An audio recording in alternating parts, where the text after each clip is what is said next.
Merci. Donc, je vais vous parler un peu d'eau et de sous-sol fin. L'idée, c'est de parler de ce que je connais, c'est de la partie. Je suis un chercheur en sciences dites de la nature. Je suis physicien de formation, mais sciences de la nature. C'est d'ailleurs assez amusant de parler de l'eau et du sous-sol parce que je suis pas sûr que dans les débats environnementaux qu'on a, ce soit forcément la chose qu'on regarde le plus. On parle beaucoup de biomasse, etc., pas forcément d'eau et de sous-sol. Alors peut-être parce que la géologie dans l'environnement, c'est comme les ressources minérales, c'est appelé à être en voie de disparition. Donc je ne sais pas quelle est la chose là-dessus. L'autre chose, c'est que les géologues, c'est des gens qui pensent les choses sans doute souvent en termes de milliers de kilomètres et de millions d'années. Alors quand on leur dit qu'il y a dans 10 000 ans, il y a disparition totale, par exemple, des minéraux, ils disent tout de suite, ah, c'est une crise, parce que 10 000 ans à l'échelle géologique, c'est rien du tout. D'ailleurs, j'aimais bien la présentation de Fabienne qui replaçait les choses dans un contexte géologique. La troisième chose qui est intéressante, c'est que les géologues travaillent sur l'intérieur de la Terre. Et je ne sais pas si vous avez vu là les présentations qui ont été faites, ça a été toujours des présentations de la surface de la Terre. La surface de la Terre, c'est ce qu'on connaît le mieux actuellement. C'est des masses de données impressionnantes. Les satellites vous amènent des données, des données. Et même le sol, on arrive à faire des choses qui sont pas mal. Bon, une tarière, un peu de bras, et on fait ça sur le long terme. Le sous-sol, vous faites un forage, ça coûte une fortune, vous n'allez pas en faire tous les 2 mètres. Donc la connaissance actuellement du sous-sol est extrêmement faible. Donc ça a une implication, c'est que le géologue est capable de parler sans connaître. Bon, ça, il n'est pas le seul à faire ce genre de choses.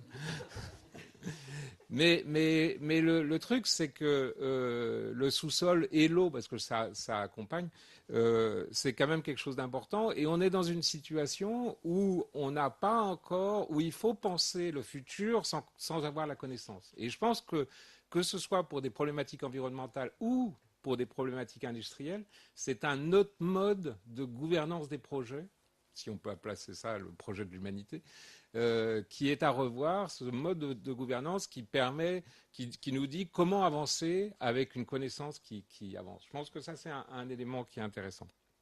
Bon, je vous fais un peu, juste quelques mots, un peu de pub comme l'Institut Michel Serres. Je viens d'un observatoire, en fait, je l'ai créé, cet observatoire des sciences de l'univers de Rennes.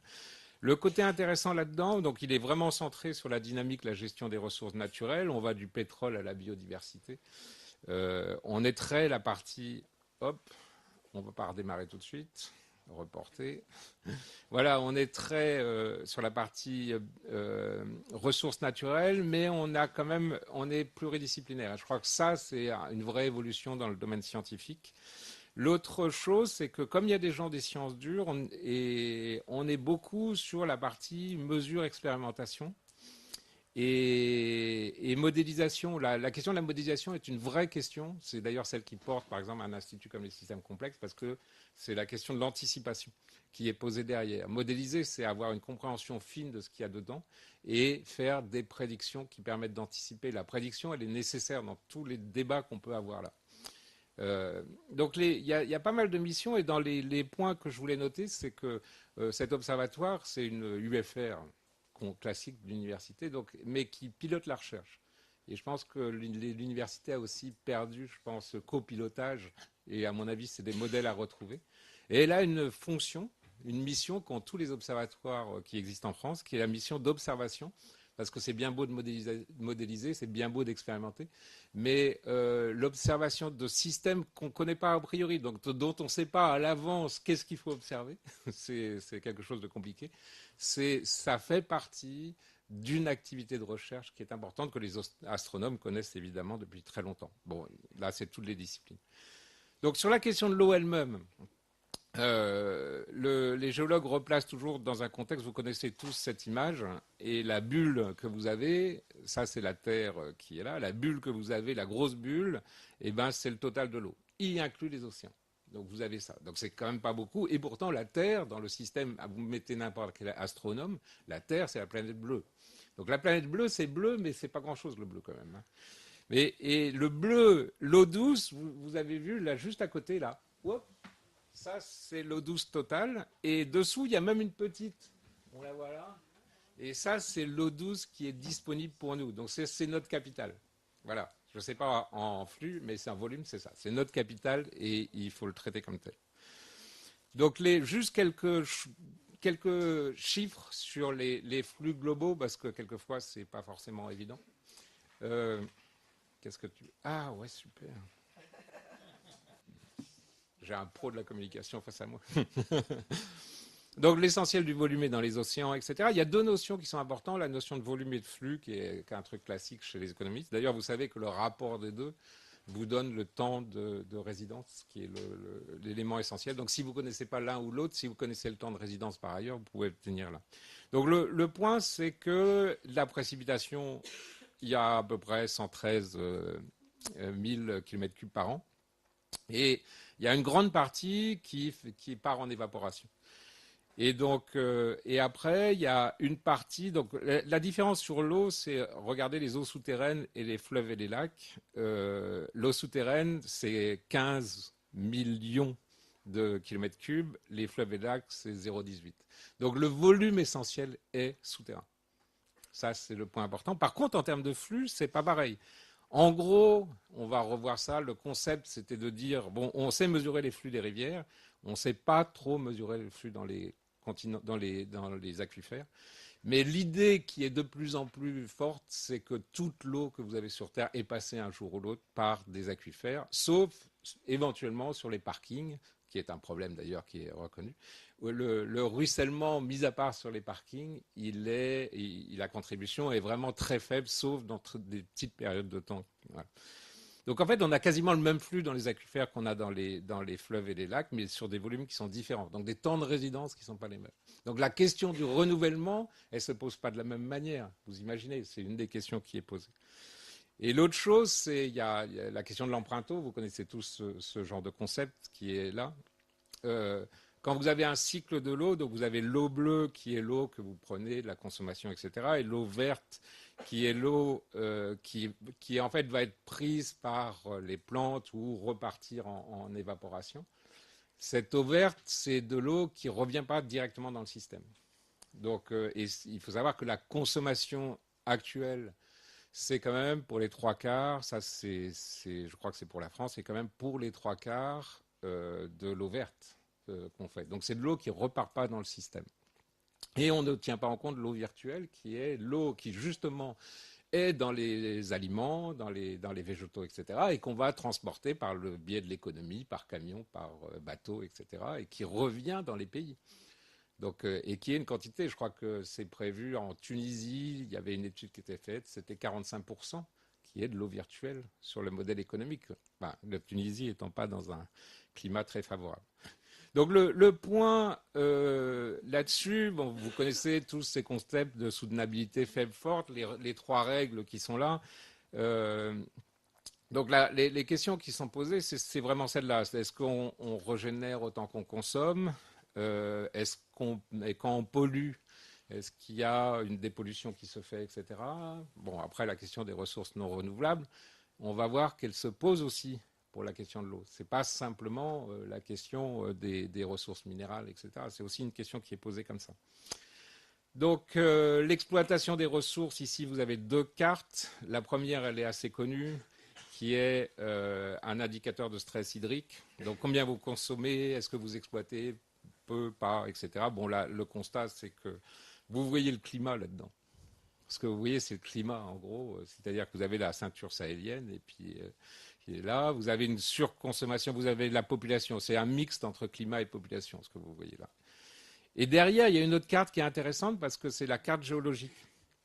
La carte géologique, elle vous dit quelle est la nature de l'eau que vous allez prendre. Donc, si vous êtes sur un bassin sédimentaire, si vous êtes sur des roches granitiques, si vous n'avez pas du tout la même façon de voir l'eau. Et j'allais dire, il n'y a même pas du tout le même degré de connaissance qu'on a de l'eau. C'est autant un problème de pure géologie qu'un problème de pure connaissance. On connaît bien les bassins sédimentaires, on connaît beaucoup moins les zones granitiques, et en particulier la manière dont elles contiennent de l'eau. Alors, j'ai posé les problèmes. Bon, faire un exposé sur l'eau, on peut faire des tonnes de choses. J'ai posé deux choses, la question de l'espace, la question du temps. Parce qu'en posant ça, c'est aussi une façon de repenser quelque part la ressource et peut-être d'intégrer cette réflexion qu'on a sur la ressource à travers d'autres choses qui échappent à mon domaine de compétences, qui sont des domaines plus économiques, politiques, sociaux. Et donc la première question, c'est quel est le territoire? J'ai essayé de vous montrer aussi quelques résultats de la recherche. Là, un premier résultat qui est sorti, qui a fait pas mal de bruit en 2010, qui était l'idée, est-ce qu'il y a un problème global de type changement climatique qui était associé à l'eau?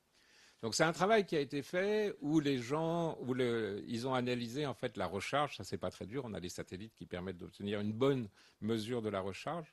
On a des bases de données de pompage et on a aussi d'autres éléments comme des satellites qui mesurent la gravité terrestre. Et la gravité terrestre, quand vous faites descendre une nappe, vous remplacez de l'eau par de l'air, donc vous avez un poids qui change et ça change la gravité terrestre. Et donc vous avez un vrai signal qui apparaît clairement.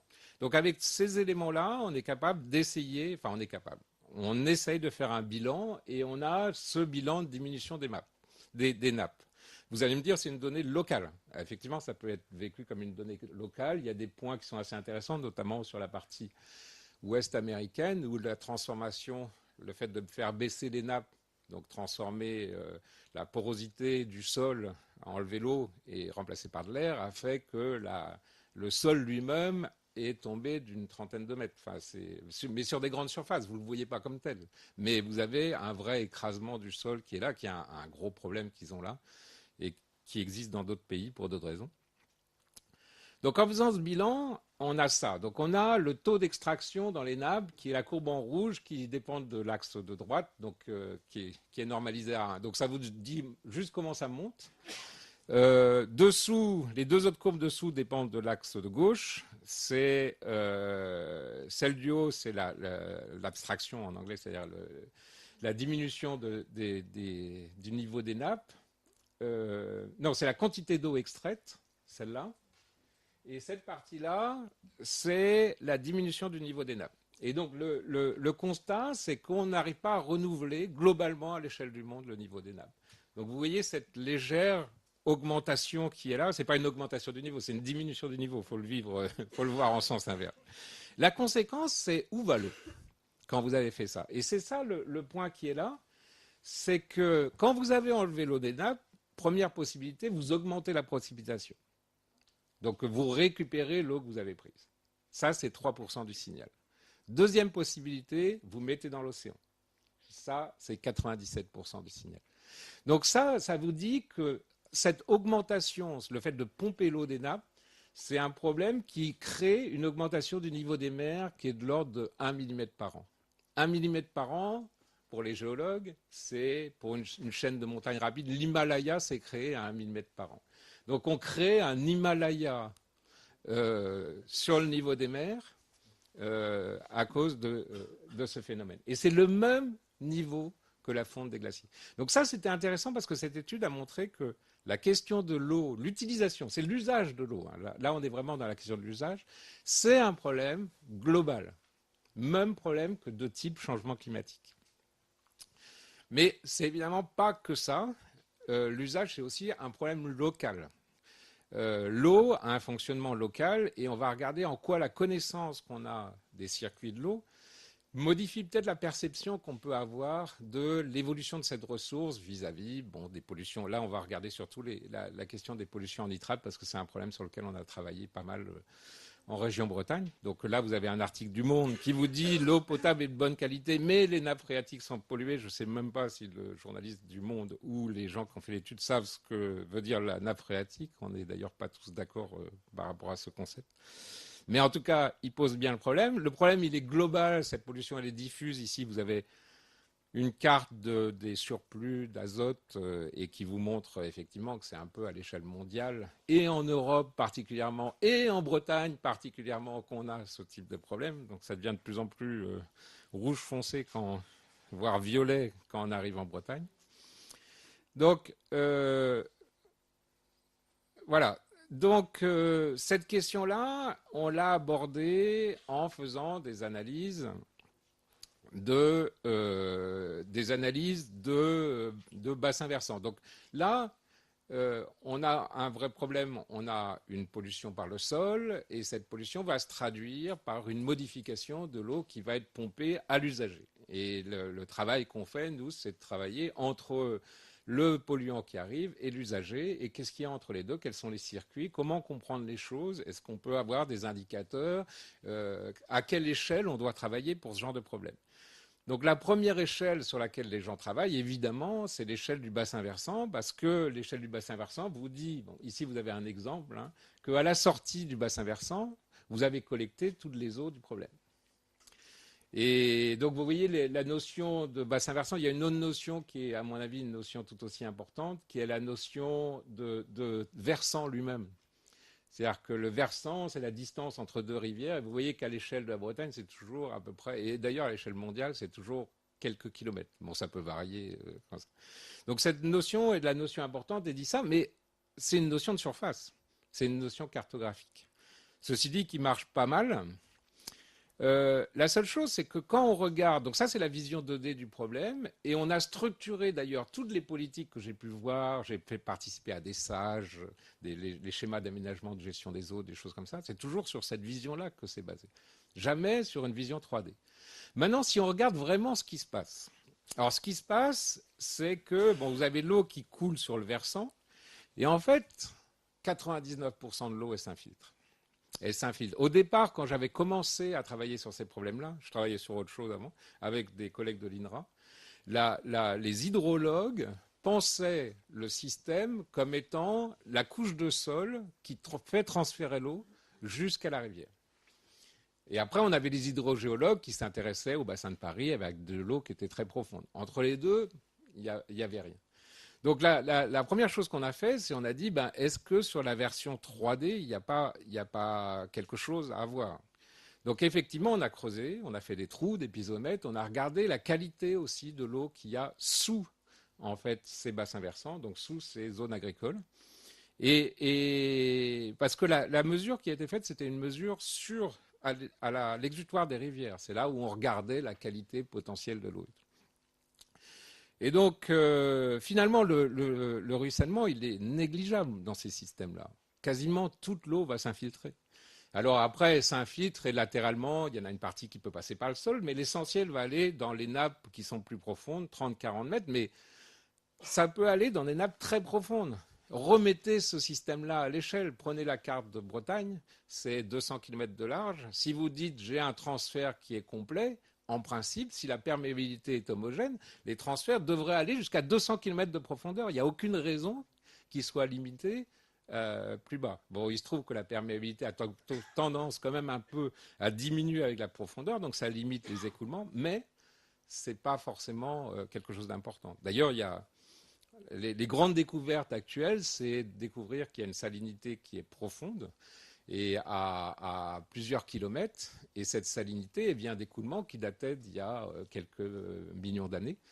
Et donc, on a aussi des écoulements profonds qui existent. On a un vrai partitionnement qui n'est pas forcément celui qu'on comprend le mieux. Donc, on a des écoulements dans la nappe phréatique. Alors, le côté intéressant, c'est que du coup, vous allez changer votre façon de voir et vous allez regarder comment la nappe phréatique, éventuellement, reçoit la pollution qui est là. Alors donc là vous avez un schéma qui vous montre le cas de la Bretagne. Vous savez, ça a commencé dans les années 70 et quand on regarde sur les ruisseaux, on a cette augmentation des nitrates qui a produit tous ces problèmes d'eutrophisation associés, donc avec tout un tas de programmes qui ont été faits là-dessus. Sur ce diagramme, ce que vous voyez, c'est toujours la concentration en nitrate. Et vous avez, en fonction de l'âge, mais vous avez les points verts qui sont les nitrates mesurés, en l'occurrence ici dans la Vilaine, et les points bleus, c'est les nitrates dans les eaux souterraines. D'abord, le constat, c'est que dans les eaux souterraines, on a souvent, alors ce n'est pas généralisable complètement, mais on a souvent des concentrations qui sont nettement supérieures et qui sont totalement ou presque constantes dans le temps. Alors que dans les rivières, vous avez des concentrations qui vont évoluer en fonction des saisons, en fonction en fait, de la quantité d'eau qui passe dans la rivière. Donc vous avez des modifications qui n'existent pas dans le milieu souterrain. Ce qui veut dire que le vrai signal, si on doit mesurer quelque chose, le vrai signal de l'indicateur pour reprendre un terme que tu utilises, l'indicateur de pollution qu'on a, il est dans ce milieu-là.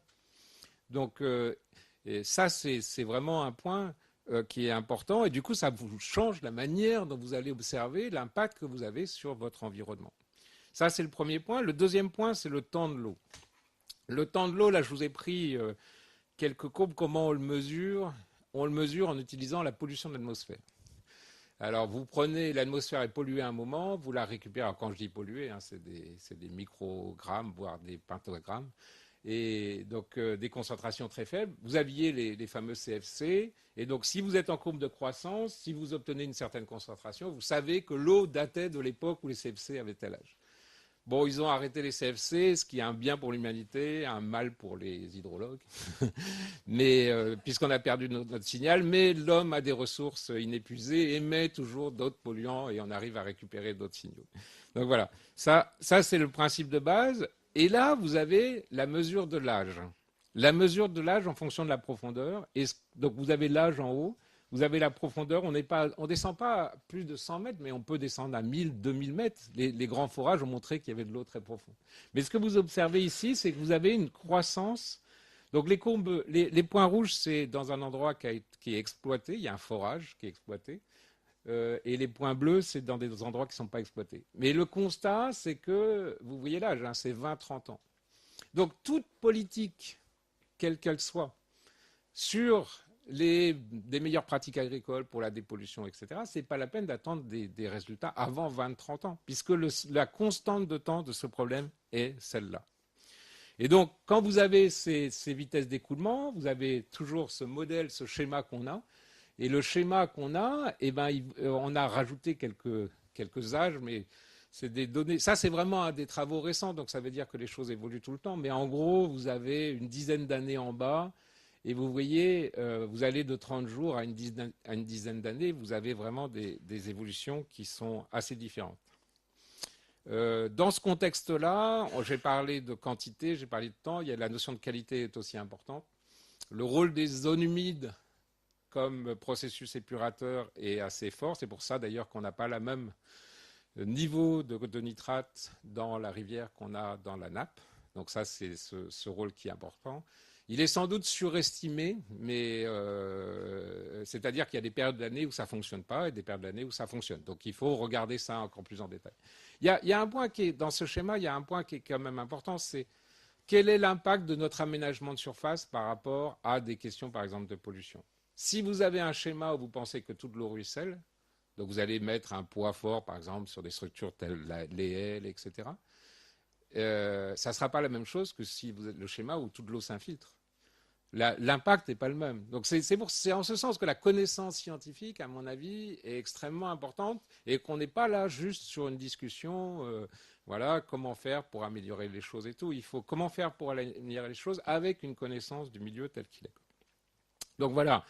L'autre point sur la nécessité de suivre l'eau, c'est un suivi. On a un laboratoire qu'on suit du côté du Morbihan, en face de l'île de Groix, mais côté terre. Et vous avez, c'est un pompage qui s'est fait dans un milieu cristallin. Je pense que de l'eau souterraine, il y en a un paquet, y compris en Roumanie. Et on aurait pu transformer tout le schéma d'aménagement de l'eau en Bretagne en un schéma de pompage par l'eau souterraine qui a des capacités d'épuration qui sont nettement supérieures à l'eau de surface. Simplement, c'est plus compliqué à trouver. C'est juste un problème aussi là de connaissances scientifiques. Et ici, vous avez le pompage qui a commencé au temps zéro là, et vous voyez l'évolution des concentrations. Là, en chlorure, en l'occurrence, c'est celles qui sont en jaune, non, en noir et en alcalin. Le point là-dessus, c'est qu'au bout de 10 ans, vous avez des évolutions qui existent. Ce qui veut dire que le système lui-même a des constantes de temps qui peuvent être relativement longues. Et ça aussi, c'est des choses à prendre en compte, et c'est pour ça que c'est des choses qui ne sont pas comprises. C'est ça le plus important. Donc il faut une réelle compréhension de l'ensemble des processus pour avoir ces systèmes. Un dernier exemple sur le temps de l'eau, ici, c'est finalement, ça c'est l'ouest des États-Unis, vous voyez, c'est cette partie qui est là, donc on n'est pas très loin de New York. Et il y a des forages qui ont été faits, ils ont mesuré l'âge de l'eau en fonction de la distance. Donc l'essentiel des recharges se fait par cette chaîne de montagne, et après, ça passe dans les couches géologiques ici. Ils ont mesuré l'âge de l'eau et regardez l'âge de l'eau qu'ils ont obtenu, ça va jusqu'à 800 000 ans. Dans un endroit où ils pensaient forer une eau totalement renouvelable, ils ont des âges qui sont géologiques. Et c'est la première fois qu'on en trouve dans le pourtour africain, c'est connu dans d'autres domaines, mais ça veut dire quelque part que pour ces ressources-là, là oui, il faut faire du local. C'est-à-dire que là, on ne peut pas penser la gestion de ces ressources-là comme on penserait la gestion de ressources en Bretagne. Ça, c'est clair, quand même. Alors, juste pour finir, quelques points. Bon, là, on travaille aussi sur ces problèmes parce que l'eau, c'est un point sur l'usage du sous-sol, mais ce n'est pas le seul. Hein. L'énergie, c'est aussi relativement fort. Le stockage des déchets nucléaires, d'ailleurs, pour l'Europe, fait partie du concept énergie, pas du concept déchets. Hein. Donc, tout ça, c'est voilà, l'exploitation des gaz de schiste avec des choses assez intéressantes. Je lisais encore un bouquin là. Vous savez que le droit minier n'est pas le même en France ou aux États-Unis. Voilà. Et donc, ceux qui sont favorables au gaz de schiste disent que le droit est favorable à l'exploitation. C'est intéressant à débattre. Tu es pour rien. Bon, tant pis. Alors, les enjeux de connaissance sur toutes ces questions-là, parce que c'est quand même des milieux où on va exploiter le sous-sol, donc avec éventuellement des dommages qui ne sont pas visibles, mais qui existent. Voilà. La différence avec la surface, c'est que ce n'est pas visible. Ceci dit, ça existe. La connexion entre les réservoirs profonds et les réservoirs superficiels, c'est un vrai enjeu. C'est ça l'enjeu, par exemple, de l'exploitation des sous-sols. On travaille avec le Canada parce qu'ils ont déjà lancé des exploitations de gaz de schiste qui, à la différence de l'exploitation des autres exploitations minières, est beaucoup plus pervasif. C'est-à-dire que ils font des trous un peu partout. Donc ça veut dire qu'il y a une vraie compétition entre la ressource en eau et cette exploitation-là. La question de la salinisation des aquifères, la question des pollutions naturelles. Le sous-sol, ce n'est pas toujours un ami. À l'intérieur, il y a de l'arsenic. Si vous l'exploitez trop, vous faites remonter des choses. Ça, c'est par exemple en Inde, c'est une des grandes problématiques qui est là. Donc vous avez changé carrément le cycle de l'eau et le cycle des éléments, y compris des éléments comme l'arsenic, le fluor, qui est bon pour la santé pour vos gamins, sauf en trop grande quantité. Donc c'est bon pour les dents, mais en trop grande quantité, vos dents, elles tombent. Bon, voilà.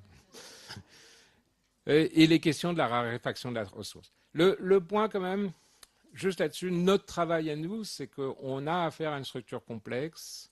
La perméabilité, donc c'est en gros le débit que vous avez quand vous poussez sur de l'eau. C'est un paramètre qui varie sur 10 ordres de grandeur. 10 ordres de grandeur. Il n'y en a pas d'autres sur Terre aussi importants. Donc ça, voilà. La réactivité, elle est compliquée.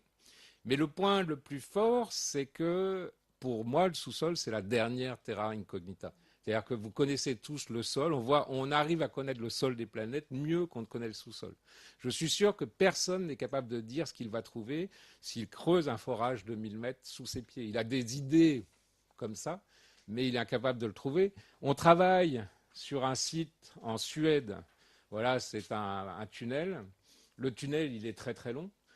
Vous trouvez de l'eau sur ce tunnel dans des zones qui sont des zones extrêmement faibles. C'est-à-dire que vous avez 4 arrivées d'eau sur 1000 mètres dans le tunnel.